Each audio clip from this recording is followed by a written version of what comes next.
اللہ کے رسول صلی اللہ علیہ وسلم نے جو ہمیں اذان بتائی ہے وہ اللہ اکبر سے شروع ہوتی ہے اور لا الہ الا اللہ پہ ختم ہوتی ہے۔ اس سے پہلے بلند آواز سے اسپیکر پہ درود پڑھنا یا اس کے بعد بلند آواز سے اسپیکر پہ درود پڑھنا یا یعنی بلند آواز سے پڑھنا، چاہے وہ اسپیکر پہ ہو یا بغیر اسپیکر کے، یہ آپ صلی اللہ علیہ وسلم سے ثابت نہیں ہے۔ صرف اتنا ثابت ہے کہ جب اذان ختم ہو تو نبی صلی اللہ علیہ وسلم کی ترغیب ہے کہ درود شریف پڑھو اور اس کے بعد یہ دعا پڑھو، اللہم رب هذه الدعوة التامة والصلاة القائمة آت محمدا الوسیلة والفضیلة وبعثه مقاما محمودا الذی وعدته انك لا تخلف المیعاد۔ آزان کا پہلو صلاۃ والسلام کاتھے لکھلا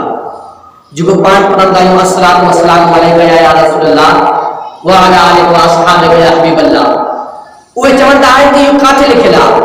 یہ حدیث پاک میں نہیں، قرآن پاک میں نہیں۔ نبی علیہ الصلوۃ والسلام کے دور میں جتنا بھی مؤذنین اکرام ہویا وہ کان پڑھو، انہوں نے کان پڑھو، میں حدیث پاک میں گال کروں، انہوں نے پڑھو۔ حضرت بلال رضی اللہ تعالی عنہ، بلال حبشی رضی اللہ تعالی عنہ جن ٹائم ہوئے آزان دیندا ہویا تے آزان دین کا پہلو دعا کرتا ہویا، دعا یا اللہ ماں تجھے حمد و ثنا کیا تو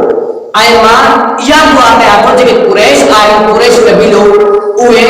تجھے دین میں داخل تھی ملے، لیکن نبی علیہ الصلوۃ والسلام کے نزدیک دعا کا بہتر چاہے